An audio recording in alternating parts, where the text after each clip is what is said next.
Hello, good afternoon everyone. My name is Mansi Sharma, JMC group of institution Meerut.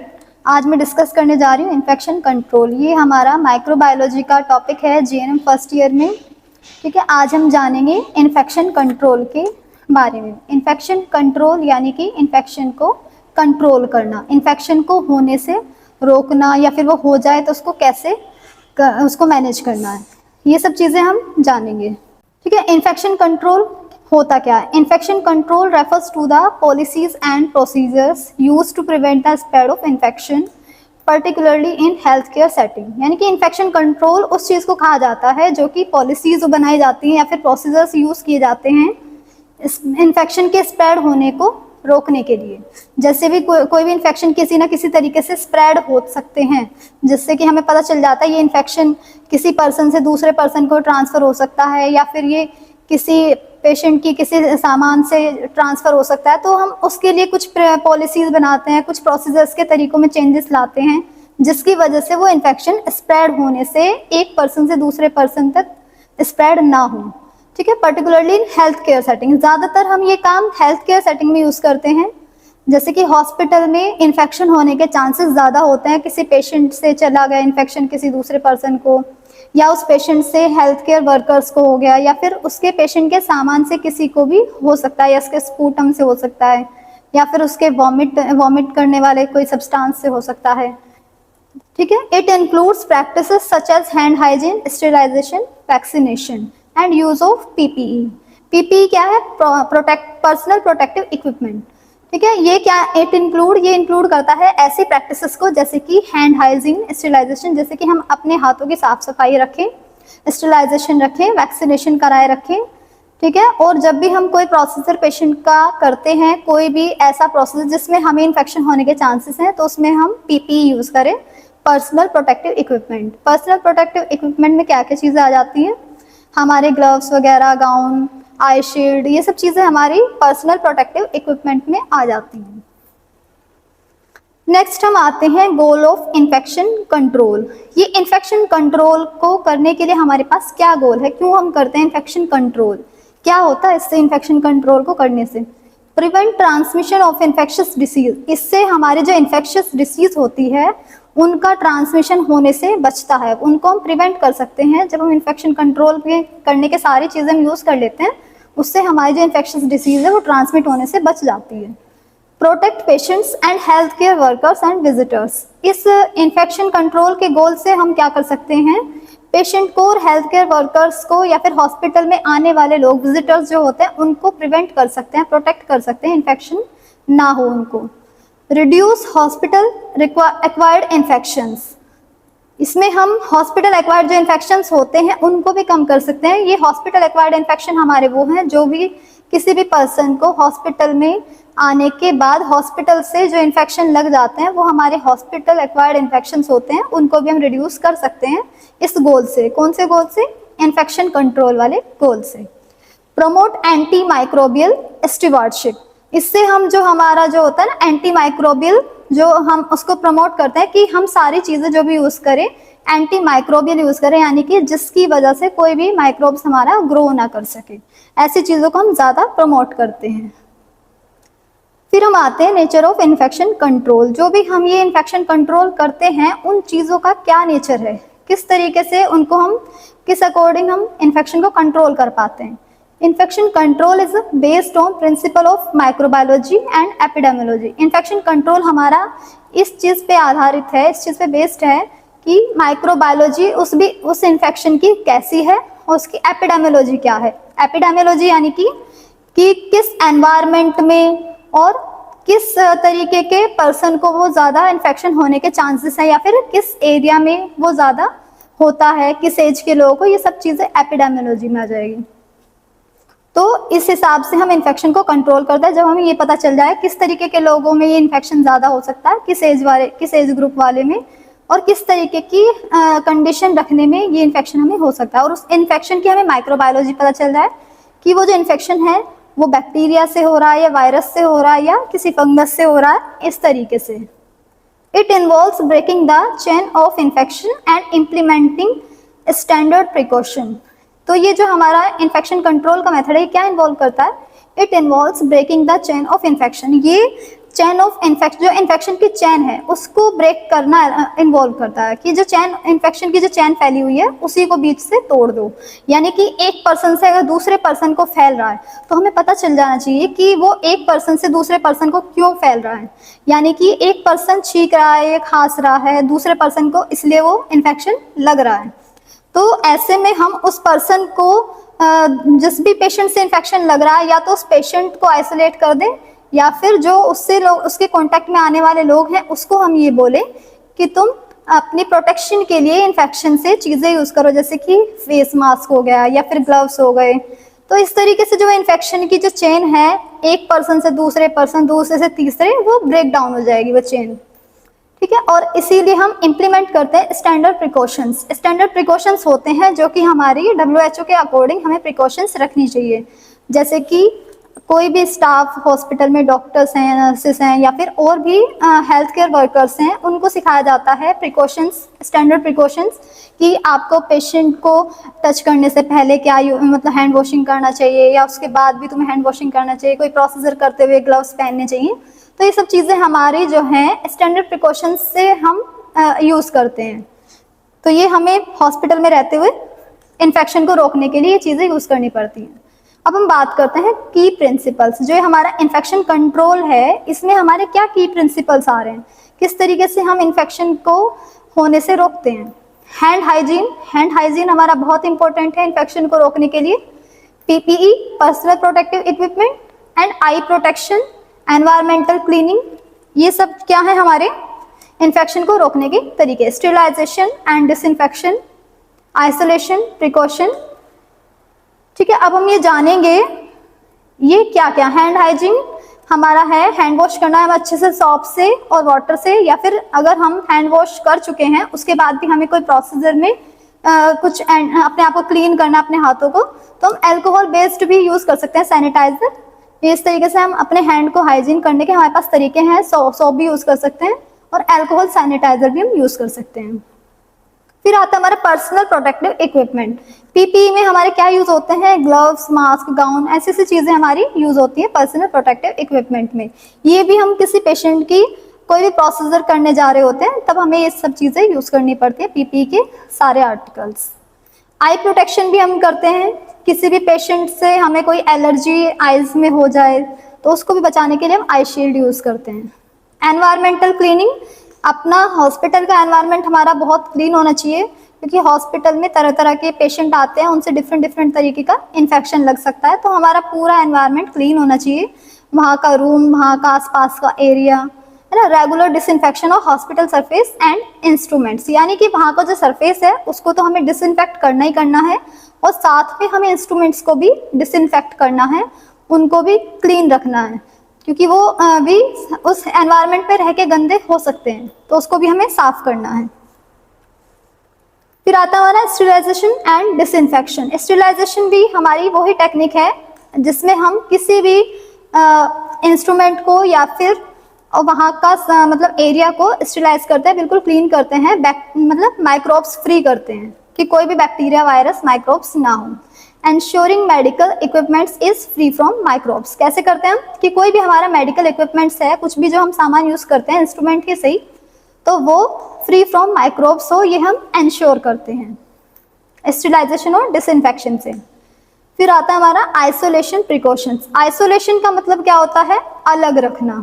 Isolation precaution यानी कि किसी भी person को, जैसे कोई इन्फेक्टेड पर्सन है, पेशेंट है, उसको कोई भी इन्फेक्शन हो रहा है बहुत सीवियर वाला, जो कि किसी दूसरे पर्सन को या फिर और लोगों को भी फैल सकता है, तो ऐसे में हम उसको आइसोलेट करेंगे। ये आइसोलेशन एक तरीके से हमारे लिए प्रिकॉशन का काम करेगी कि हम कोई भी इन्फेक्शन हम तक पहुंचने से पहले हम उससे बचाव कर रहे हैं अपना। तो उस पर्सन को, जिस पेशेंट को वो इन्फेक्शन हो रहा है, तो उसी को आइसोलेट कर देंगे।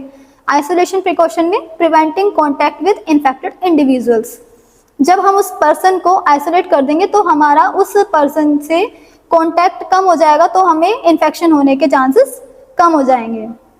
उस पर्सन से हमें कोई भी कांटेक्ट नहीं होगा तो हम तक वो इन्फेक्शन आएगा ही नहीं। फिर आता है हमारा चेन ऑफ इन्फेक्शन ट्रांसमिशन। ये जो हमारी इन्फेक्शन होता है, ये चेन इसकी कैसे बनती है, चेन किस तरीके से ये एक दूसरे से ट्रांसफर होता है और किस तरीके से मतलब पेशेंट के कोई भी इंस्ट्रूमेंट वगैरह या फिर उसके सामान जो भी आर्टिकल्स हैं उसके या कपड़ों से किस तरीके से फैलता है, वो सब चीजें हम इसमें पढ़ेंगे। Chain of infection transmission. Infection spread through a sequence of events known as chain infection.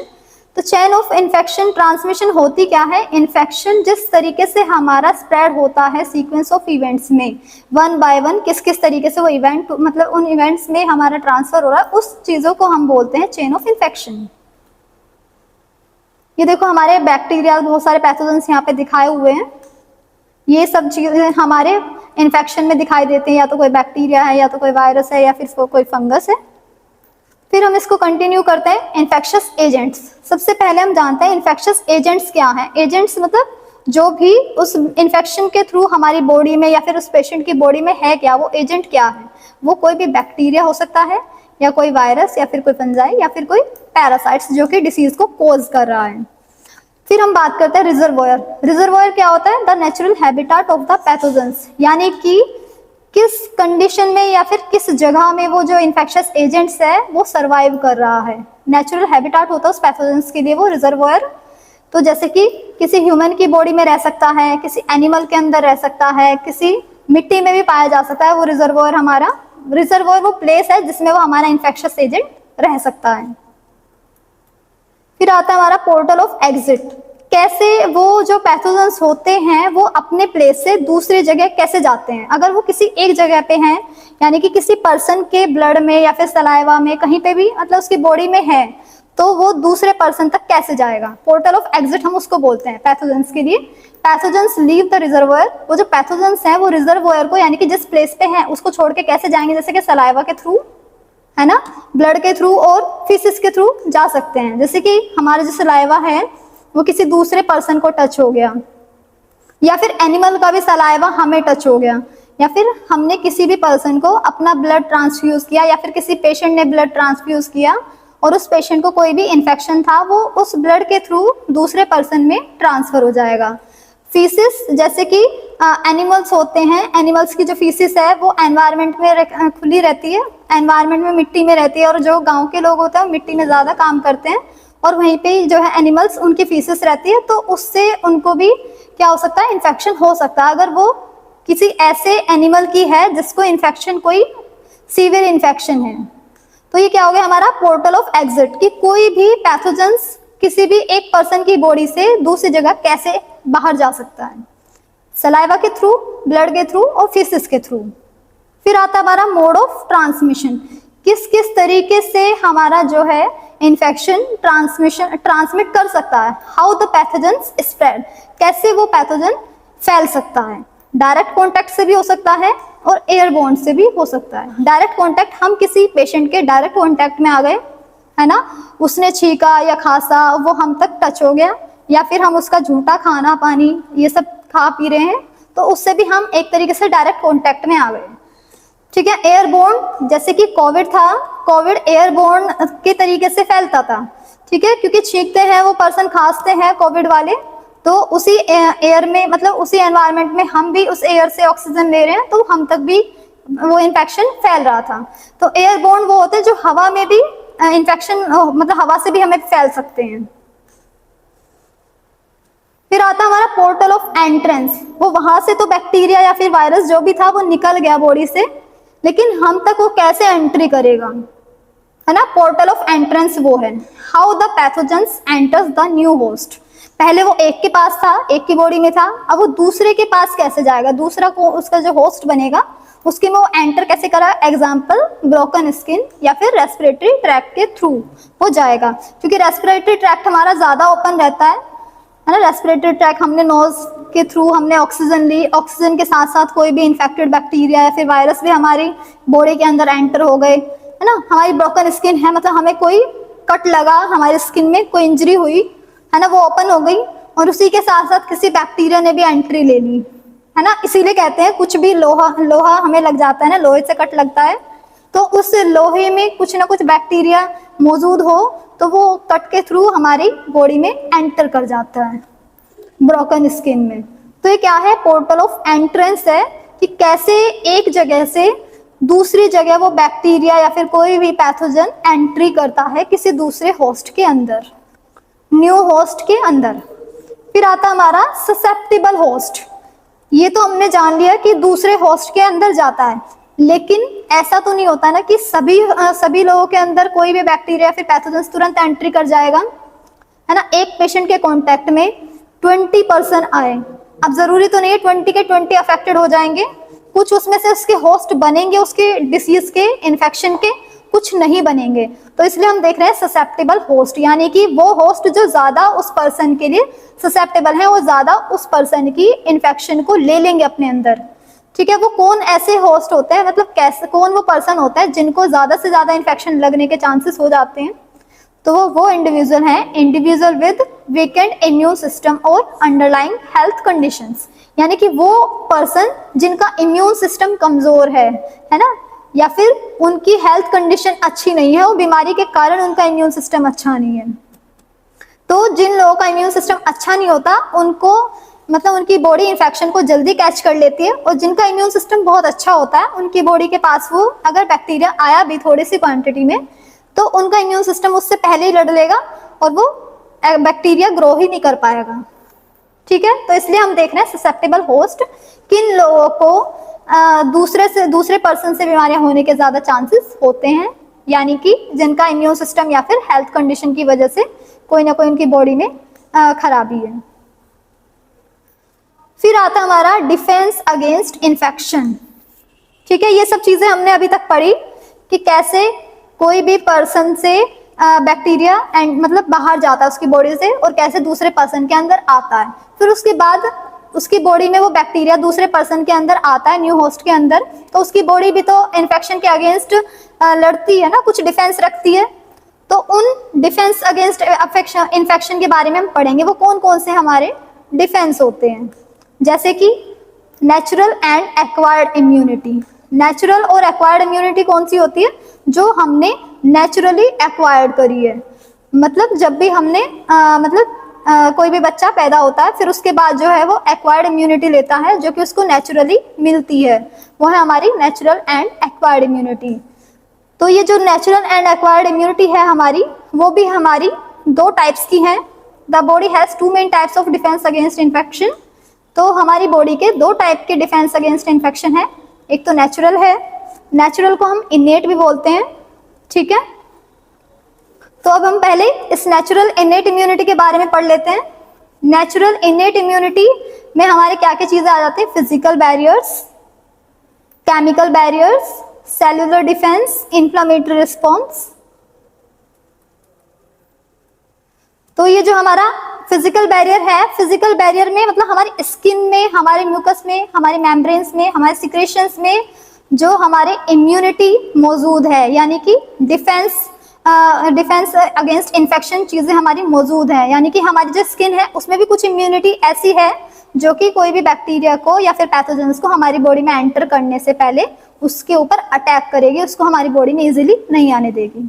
ठीक है, हमारी बॉडी में म्यूकस भी होता है, म्यूकस मेम्ब्रेन होती है ना। म्यूकस मेम्ब्रेन हमारी बॉडी में बहुत सी जगह होती है, हमारे जो चिक्स हैं उनके अंदर भी, माउथ के अंदर भी होती है। एंड सिक्रीशंस, जैसे कि हमारी बॉडी के कुछ सिक्रीशंस हैं उनके अंदर भी हमारी इम्यूनिटी प्रेजेंट होती है। ठीक है, ये हमारे फिजिकल बैरियर्स हैं, मतलब फिजिकली हमारी बॉडी में किसी भी पैथोजेंस को रोकेंगे। कोई भी पैथोजेंस हमारी बॉडी में आना चाहेगा तो उसको रोकने के लिए सबसे पहले हमारे फिजिकल बैरियर तैयार हैं, जैसे कि हमारे स्किन, म्यूकस, मेम्ब्रेन और कुछ सिक्रेशंस। सिक्रेशंस जैसे कि सलाइवा भी हो सकता है ना। सलाइवा भी हमारा कुछ हद तक हमारे इन्फेक्शंस को किल करने का काम कर देता है। फिर हम बात करते हैं केमिकल बैरियर्स की। केमिकल बैरियर्स में कौन आ जाता है, केमिकल जिसमें कुछ केमिकल मौजूद है, जैसे कि stomach acid, lysozyme in tears, saliva, है ना। हमारे स्टमक में एसिड होता है, वो भी हमारे पैथोजन से लड़ने में हेल्प करता है कि हमें एकदम से कोई भी बैक्टीरिया हमारे स्टमक में इन्फेक्शन क्रिएट ना कर दे। हमारे टीयर्स में लाइसोजाइम्स होते हैं जो कि हमारी आंखों में कोई भी इन्फेक्शन हो उससे लड़ते हैं, मतलब कोई बैक्टीरिया आने की कोशिश कर रहा है, कोई पैथोजेंस आने की कोशिश कर रहा है तो लाइसोजाइम्स जो हमारे टीएस में मौजूद है वो उसको किल करने की कोशिश करेंगे। सलाइवा है हमारा, है ना, सलाइवा हमारे माउथ में होता है, तो ये भी हमारी इम्यूनिटी का काम करता है कि हमें कोई भी बैक्टीरिया एकदम से हार्म ना कर दे। फिर आता है हमारा सेलुलर डिफेंस। कोई भी पैथोजेंस हमारी बॉडी में एंट्री कर लेता है तो हमारा जो सेलुलर डिफेंस होता है, हमारी WBCs होती हैं, हमारे मैक्रोफेजेस होते हैं, हमारे न्यूट्रोफाइल्स होते हैं, ये सब चीजें भी हमारी किसी भी पैथोजेंस के अगेंस्ट लड़ने का काम करती है, उस पर अटैक करती हैं। फिर आता है हमारा इन्फ्लामेटरी रिस्पॉन्स। ये सब के बावजूद भी कोई बैक्टीरिया या फिर कोई पैथोजेंस हमारा ग्रो कर रहा है तो हमारी जो बॉडी है, हमारा जो इम्यून सिस्टम है, वो इन्फ्लामेटरी रिस्पॉन्स देगा। इन्फ्लामेटरी रिस्पॉन्स हमें क्या देगा कि हमारी बॉडी में कुछ ना कुछ हो रहा है ना।